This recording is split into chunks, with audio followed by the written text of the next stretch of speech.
Dans ce nouvel épisode, je vais vous partager ce qui est pour moi pure folie et c'est des erreurs que nous continuons tous et toutes de faire, moi y compris. Mais je vais vous révéler qu'est-ce qui est folie et comment faire pour pouvoir sortir de ça. Et ça va être, à mon avis, un épisode qui va avoir un impact énorme sur vous et surtout des prises de conscience colossales. En tout cas, c'est le cas pour moi. Heureuse de vous partager ces clés pour sortir de cette pure folie et vraiment avancer dans son parcours de guérison et de résilience. Bienvenue dans le podcast Alchimise ta vie pour apprendre à transformer le plomb de tes épreuves en or de possibilités nouvelles. Je m'appelle Anya Tsai, coach en résilience et thérapeute, conférencière et auteure du livre L'or de nos cicatrices. Et avant tout, je suis moi-même résiliente à plusieurs niveaux et alchimiste de ma vie. Alors, prêt pour le voyage et pour toi aussi, alchimiser ta vie? Il y a une erreur que nous faisons tous et toutes, que j'ai constaté chez tout le monde, moi y compris, et le chemin de toute une vie, c'est de se défaire de cette folie-là, de cette illusion en fait. Quand je dis pure folie, c'est vraiment ça, il y a une illusion que nous avons tous. Vous savez à quel point il est difficile de changer. Je vais vous donner une liste de ce que j'ai noté. Je pense que c'est une liste non exhaustive et vous me la compléterez. Mais on fait tous et toutes l'erreur de vouloir changer les autres, changer autrui, changer ses proches, sa famille, son conjoint, sa conjointe, ses enfants ou ses amis. On aimerait que les autres changent ou on attend que les autres changent, que ce soit les comportements à notre égard, les pensées qu'ils ont, les paroles, les habitudes, les émotions, leurs croyances, etc., les peurs, les doutes, tout ce que vous voulez. Et en fait, je vais vous révéler pour moi, avec mon sens, en quoi c'est pure folie de vouloir que autrui change, que ce soit même les autres, même des proches vraiment, que ce soit un conjoint ou des enfants. Je suis passée aussi par ce chemin. J'ai attendu très très longtemps que les gens changent. Mais en fait, je vais vous dire quelque chose, les gens ne changent que s'ils ont envie de changer. Jamais pour une autre raison, parce que s'ils changent pour nous, en pensant qu'ils vont changer par amour, ça ne durera qu'un temps. Parce que le naturel revient au galop.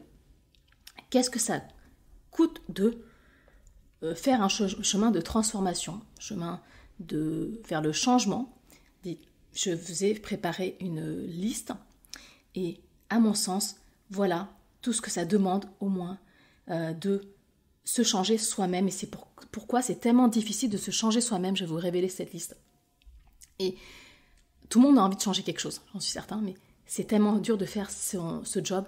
Voilà. Si vous voulez souhaiter aujourd'hui changer vos pensées, vos émotions, vos habitudes, vos actions, vos comportements, vos croyances imitantes, vos peurs, vos doutes, etc. Mais même quand on a conscience de tout ce qui ne va pas dans notre vie, ou ce qui gagnerait à être changé, ou ce qu'on aimerait changer, qu'on aimerait emprunter ce chemin de transformation intérieure, pourtant on le sait, mais c'est tellement, tellement challengeant, c'est tellement inconfortable, et c'est vraiment aussi montrer sa vulnérabilité. Et voilà, qu'est-ce que ça demande exactement? Au moins ça demande ça, je dirais, de faire ce chemin de transformation. Et c'est un chemin qui n'est pas pour tout le monde, parce que changer, ça demande énormément de courage déjà. Ça demande du courage ou de la bravoure, de prendre son courage entre deux mains. Ça demande aussi un chemin d'humilité, c'est-à-dire accepter de ne pas tout savoir. Le chemin du changement et de la transformation, c'est mettre aussi son ego de côté, mettre son mental de côté aussi.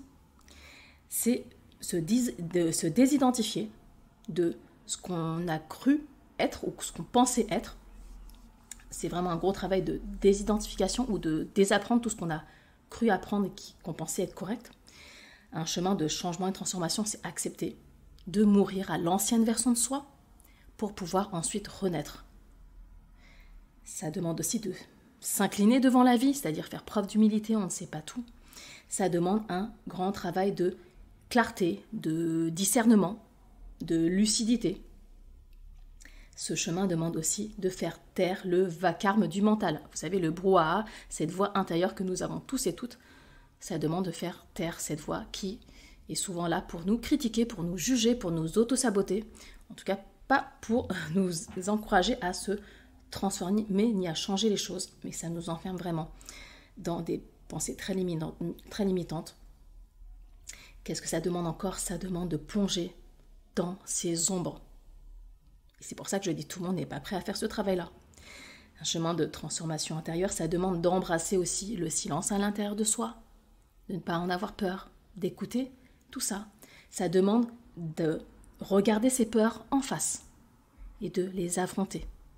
C'est un chemin vraiment de courage. Ça demande de sortir de l'illusion ou de se réveiller en tout cas, ou de ne plus se voiler la face. Sans ça, si on continue à être dans le déni, il n'y a pas de transformation possible, parce qu'on fait l'autruche. Qu'est-ce que ça demande encore? Un chemin de transformation intérieure, un chemin pour ouvrir les portes du changement. Ça demande de se responsabiliser, ça demande aussi de se coacher soi-même, d'être son propre coach si vous voulez. Ça demande non seulement d'être motivé et sur une longue durée, mais également être 100% engagé sur cette voie-là. Donc ça demande de la constance, de la discipline ou de la rigueur si vous voulez. Ça demande de la persévérance et de la détermination. C'est pas juste de la motivation, mais c'est vraiment une ferme détermination. Est-ce que tout le monde va aller sur cette voie? Je ne pense pas, ça demande vraiment beaucoup de prérequis. Et j'ai pas encore fini ma liste. Qu'est-ce que ça demande encore le chemin de transformation? Ça demande de se relever quand on tombe. C'est-à-dire même quand on est à terre, et ça se demande de se relever des milliers de fois. Encore et encore. Ça demande encore de ne pas se disperser, je veux dire, de ne pas céder non plus au désespoir. C'est vraiment continuer d'avancer coûte que coûte. On continue ce chemin, on fait un pas après l'autre. Et c'est vraiment, on ne peut pas avancer sur tous les chemins en même temps, c'est vraiment un chemin de focus, garder la direction, ne pas se disperser et continuer même si c'est dur. Ça demande un chemin de transformation demande aussi d'accepter la pleine et entière responsabilité de sa vie, de ses choix et de ses résultats. D'assumer l'entière responsabilité de sa vie, c'est pas tout le monde qui est prêt à le faire. Qu'est-ce que ça demande encore? Ça demande de désapprendre tellement de choses, pour pas dire tout désapprendre, ce qu'on a cru être vrai, désapprendre en tout cas une grande partie, comme déprogrammer tout ça pour réapprendre. Et puis recommencer ce processus encore. Ça demande de tester sans arrêt sa foi sur ce chemin. Et c'est un chemin, comme je vous dis, de courage immense, d'humilité. Ça demande aussi de cultiver le non-jugement, la compassion envers soi et envers les autres. Ça demande de la bienveillance et l'acceptation inconditionnelle. Et surtout s'observer, sans se juger ni se flageller sans arrêt. Ce chemin de transformation intérieure demande également d'apprendre à se connaître à des profondeurs insoupçonnées, des profondeurs qu'on n'aurait même pas imaginées. Ça coûte aussi des larmes, ça coûte des libérations, ça coûte des guérisons, mais il y a aussi, oui, beaucoup de larmes aussi sur ce chemin, des larmes, voilà, souvent de libération, de guérison, ou des larmes aussi de souffrance et de peine. Donc c'est un chemin dans l'inconfort, d'accepter des douleurs, des peines, des résistances et des souffrances. Ce chemin demande également de s'affranchir du regard des autres et du jugement des autres. Ça demande également de sortir du déni, comme je vous le disais, arrêter de faire l'autruche et d'accepter de mettre la lumière sur des choses qu'on préférait ne pas voir, ne pas savoir. Voilà, on préférait faire l'autruche, mais ça demande de mettre cette lumière-là. Et parfois, je dirais même souvent, ça demande de tout recommencer encore et encore ce processus. Ce chemin demande également de travailler sur la blessure, sur plusieurs niveaux, travailler à guérir la blessure, si vous voulez, sur plusieurs niveaux, sur différents plans, parce que la guérison est toujours sur plusieurs plans. Il y a plusieurs couches, si vous voulez. Ça demande également d'accepter que tout ne soit pas libéré ou tout ne soit pas guéri en une fois, et d'accepter qu'il faudra sans doute y revenir quand la couche suivante sera accessible, quand la couche suivante de guérison nous sera enfin accessible. Donc, le travail n'est pas définitif, on travaille à des différentes couches, différents niveaux. Ce chemin de transformation et de changement intérieur, ça demande d'aller au-delà de ses doutes, au-delà de ses peurs, au-delà de tout ça, aller vers l'inconnu si vous voulez. Ça demande également d'accepter de ne pas tout savoir, de ne pas avoir toutes les réponses et de continuer d'avancer quand même malgré ça. Ce chemin, comme il n'est pas linéaire, ça demande aussi de ralentir parfois, et d'avoir l'impression d'arriver sur une zone de stagnation, ce que j'appelle plutôt un plateau. Mais non, il y a des fois où il faut ralentir et se poser. Ça demande ça, oui. Ce chemin demande également d'accepter que parfois, on doit laisser des choses, lâcher prise si vous voulez. On doit quitter des choses, on doit rompre. Que ce soit avec des relations ou avec des croyances. Il faut faire du ménage si vous voulez, il faut rompre avec l'ancien, le passé, et rompre avec l'ancienne version de soi. Et ça demande de faire un gros travail de nettoyage et de libération sur plusieurs plans. Pas uniquement psychologique, mais souvent aussi au niveau relationnel ou au niveau dans la matière en tout cas. Ce chemin de transformation demande de faire des choix conscients et d'accepter qu'il y a un prix à payer quand on fait un choix. Il y a aussi un prix, choisir, et il y a des choses qu'on ne peut pas faire, c'est parfois renoncer, ou plutôt c'est prioriser, mais accepter qu'il y a une forme de coût à ce choix ou de prix à payer. Ce chemin de transformation est un chemin que l'on fait seul, car personne ne peut marcher sur nos propres pas, à notre place. Je répète, ça c'est important, même si on se fait accompagner par quelqu'un, par un coach, un thérapeute, un psy, peu importe qui voulait un mentor, la personne peut nous accompagner, mais ça ne veut pas dire qu'elle fait les pas à notre place. Nous sommes les seuls à pouvoir marcher sur nos propres pas. Ce chemin de transformation, c'est aussi accepter que les résultats ne soient pas immédiats et peuvent tarder à venir et lâcher le désir de contrôle sur le timing. Ce chemin de transformation demande aussi de faire taire la voix du critique en nous, du juge en nous, de l'auto-saboteur à l'intérieur de nous. C'est pas évident, bien sûr. J'ai aussi cette voix-là, pas facile. Je continue encore, ce chemin de transformation demande de continuer, même s'il y a des voix contraires en nous, qui nous en dissuadent, et ça nous demande de faire confiance plus en sa foi intérieure, si vous voulez, sa voix intérieure, et moins croire tous les bruits extérieurs ou environnants. N'est-ce pas que c'est pas évident? Ce chemin de transformation et de changement demande aussi d'accepter que tout le monde n'acceptera pas, peut-être, nos choix, nos décisions, notre parcours, que tout le monde ne nous encouragera pas à faire ce chemin. Il y a peut-être des gens qui vont nous dissuader, et tout le monde ne nous aidera pas non plus sur ce chemin, et c'est accepter ça. Il y a aussi un prix à payer qui est celui-là. Je vais continuer ma liste. En fait, je pourrais continuer des heures, mais je vais essayer d'aller quand même dans le résumé de ce que j'ai noté, en tout cas. Je suis sûre que je pourrais compléter la liste. Je serais ravie d'ailleurs que vous me la complétiez. Ce chemin de transformation intérieure demande également d'accepter que les tentatives ou les erreurs ou les nouvelles tentatives fassent partie du chemin. C'est-à-dire qu'on essaye, on va peut-être se tromper, et certainement oui. On va faire une nouvelle tentative, on va ajuster, on va refaire des tentatives, et tout ça, ça fait partie du chemin. C'est accepter qu'on n'arrive pas au résultat du premier coup. D'ailleurs, c'est assez rare ça, d'arriver du premier coup. Ce chemin de changement intérieur, ça demande également de comprendre que, comme je vous dis, le chemin n'est pas linéaire, et d'accepter le processus et qu'on ne puisse pas l'accélérer.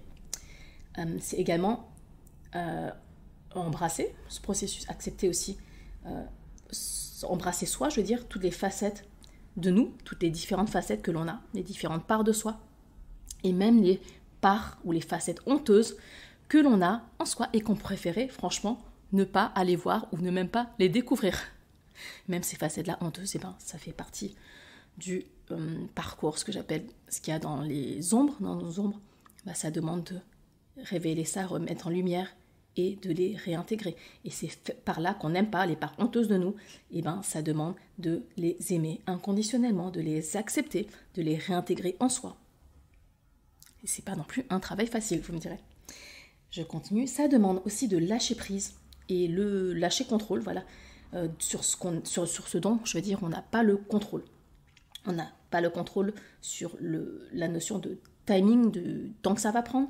Donc, lâcher le désir de contrôle sur ça, lâcher prise sur ça. Lâcher prise lâcher ce besoin de contrôle et d'accepter ça sans condition. C'est-à-dire, combien de temps ça va prendre, à quel rythme. Ça se trouve, il y aura encore plusieurs cycles à faire comme ça. C'est vraiment accepter entièrement ça. Et souvent, comme je vous l'ai dit, il faut vraiment désapprendre énormément de choses, pour ne pas dire la plupart des choses qu'on a apprises. ou qu'on venait peut-être d'apprendre, parce que les données sont déjà obsolètes, ou ce qu'on a appris, on remarque que c'était déjà obsolète et il faut désapprendre pour réapprendre autre chose. Et en réalité, ce processus que je vous décris, c'est celui de la vie, parce que tout change sans arrêt, tout est cycle, rien n'est permanent. Et ce chemin de transformation n'en finit donc jamais, car c'est vraiment le chemin de toute une vie. Le chemin de guérison, de transformation intérieure, c'est un chemin d'une vie entière. Et je pense que même une vie ne suffit pas pour tout guérir. C'est également d'avoir, comme je vous dis, la force, le courage et l'humilité de tout recommencer, encore et encore. Et ça demande de ne pas blâmer ni rendre responsable autrui ou l'extérieur si ça ne fonctionne pas comme on l'aurait voulu, si ça ne va pas comme on l'aurait voulu, ça ne va pas dans le sens qu'on voulait ou qu'on aurait voulu que ça aille. C'est ne pas blâmer les autres ni l'extérieur et toujours revenir à soi. C'est aussi avoir de la gratitude pour ce chemin et continuer à avancer. C'est de voir, si vous voulez, le positif au lieu d'avoir le focus sur tout ce qui ne va pas. C'est également écouter son cœur et non plus la voix de son mental ou de sa tête. Et encore moins la voix de son ego. C'est donc choisir l'amour et non plus la peur. Ça demande aussi d'être plus grand que n'importe quel obstacle, que n'importe quel problème, ce qui veut dire qu'il faut grandir l'humain que nous sommes à l'intérieur de nous. Il faut grandir cet humain-là ou cette humaine-là pour devenir bien plus grand que n'importe quel obstacle ou problème ou challenge. Et ça demande également de s'ouvrir à sa vulnérabilité et de ne pas avoir peur de la montrer. C'est ne plus se mentir et trouver le chemin de sa propre vérité intérieure. Et donc se dépouiller et de plus en plus se libérer de ces masques, de ces fausses identités, de ces illusions qu'on pensait, de ces carapaces de protection qu'on a mis couche après couche depuis toutes ces années. Et donc, c'est quoi exactement? Le travail, c'est d'arrêter de protéger son cœur. Et moi-même, j'ai fait ça aussi. D'arrêter de mettre toutes ces couches de protection. Je ne protège plus mon cœur, mais au contraire, je vais l'ouvrir encore plus grand. C'est d'apprendre à travailler sur sa sécurité intérieure et de ne plus se sentir en insécurité d'ouvrir son cœur. Et que je n'ai plus besoin de toutes ces carapaces et masques de protection. Et je peux m'en défaire. Et ça demande vraiment un ancrage tellement puissant, une consolidation tellement puissante de cette sécurité à l'intérieur de soi. Et c'est aussi accueillir et reconnaître ses émotions, et même celles qui ne nous plaisent pas, même celles qui nous sont désagréables, et surtout celle-ci qu'il faut aller accueillir et reconnaître. Pour finir, je vais continuer, je vais dire que ça demande ce chemin de traverser l'inconfort et les contractions qu'on a, et donc de choisir l'inconnu, choisir l'inconfort, au lieu de se réfugier ou de rester dans son cocon si douillet de sa zone de confort qu'on croit être sa zone de sécurité. Et donc ça demande de faire des choix que d'autres n'auraient pas fait ou que n'auraient pas osé faire. Ça demande de faire ces choix-là. Et c'est ça que j'appelle aussi prix à payer, ou le coût que ça a. Et en réalité, tout ce chemin de transformation intérieure, ça demande à s'aimer chaque jour davantage. Ça demande d'emprunter le chemin du pardon et à commencer, pour moi, je dirais que c'est même le pardon, certainement le plus difficile, à commencer par celui que l'on se doit à soi-même. Et c'est de fonder sa demeure dans le présent, au lieu de construire sur les terres du passé. Et enfin, je veux dire, ça demande d'embrasser son passé, d'embrasser tout ce qui a été, toutes celles et toutes les versions de soi qu'on a été, d'embrasser tout ça et d'avancer avec toutes ces parts-là. Donc, vous voyez là, cette liste que je vous ai faite, je ne sais pas de combien de points, énormément de points, et encore, je l'ai réduit à l'essentiel. Je suis sûre qu'on peut compléter la liste, mais ce que je voulais vous dire, c'est souvent on essaye ou on voudrait changer l'autre ou autrui, alors que l'autre n'a même pas conscience qu'il a quelque chose à changer. Ou peut-être que si on a conscience, il ne souhaite même pas faire ce pas de transformation. Parce que maintenant, vous connaissez toutes ces difficultés à changer soi-même, tous ces challenges à tout ce que je vous ai listé, tous ces points, on va dire cette centaine de points que je vous ai listés. en connaissant tout ça, tout l'effort que ça demande, toute la détermination, tout le courage, toute l'humilité, le fait de prendre sa pleine et entière responsabilité, de désapprendre, réapprendre, d'apprendre à se relever quand on est à terre, etc., etc. En connaissant tous ces challenges, toutes ces difficultés, est-ce que ça ne serait pas pure folie de vouloir changer l'autre, alors que pour soi-même, se changer soi, c'est déjà tellement, mais tellement difficile? Est-ce que soi-même, on est prêt à faire tout ce chemin-là, tout ce que je vous ai listé? Est-ce que vous pensez que tout le monde est prêt à faire ce chemin? Est-ce que c'est dur de se changer soi? Oh que oui. Est-ce que c'est dur de faire cette transformation intérieure? Ah mais oui, c'est vraiment dur. C'est vraiment dur de le faire. Alors, ce serait à mon sens pure folie de vouloir changer l'autre, alors que pour soi-même, on sait que c'est déjà tellement difficile. Est-ce que c'est pas pure folie et pure illusion d'attendre ça de l'autre, tandis que parfois, sur soi, on ne fait même pas ce chemin de transformation intérieure? Alors si on souhaite changer l'autre, si on souhaite que autrui se transforme, je vous invite vraiment d'abord à commencer par soi-même, se changer soi. Et après, quand vous aurez fait ce travail, on en reparlera de changer l'autre. Mais je vous dis quelque chose, moi en faisant ce travail, ça fait des années que je fais, ça fait des années que j'accompagne des personnes qui ont le désir et la détermination à vouloir se changer, soit transformer leur vie si vous voulez, et qui souhaitent être accompagnés sur ce chemin. Quand on fait ce travail intérieur, la réalité autour de soi, c'est-à-dire autrui, l'environnement, les relations, change sans même avoir besoin d'attendre que l'autre ou demander à l'autre de changer. En faisant ce travail, c'est ainsi que les choses changent. C'est toujours dans ce sens. Se changer soi. Si on souhaite changer le monde, ça commence toujours par soi. Et pour moi, c'était important de vous partager ça dans cet épisode parce que j'entends tellement tout souvent, et moi-même j'ai fait la même erreur. J'étais dans l'attente, voilà. Les choses doivent changer. Et les lois, et le gouvernement, et la société, et les autres, et ma famille, et mes proches, et mon conjoint, et mes enfants, etc., etc. Et mes parents, et mes frères, et mes sœurs, et c'est ce que vous voulez. Mais j'ai pas envie de me changer moi. Il n'y a rien qui peut changer dans sa vie. Rien ne peut se transformer si on n'est pas prêt à faire ce travail-là. Aujourd'hui, la question que je vous pose à la fin de cet épisode, est-ce que vous êtes prêt à faire ce choix? Est-ce que vous avez conscience de ce que ça coûte de faire ce choix, de changer? Et est-ce que vous êtes engagé sur ce chemin? Et ce chemin, en effet, est difficile à faire seul.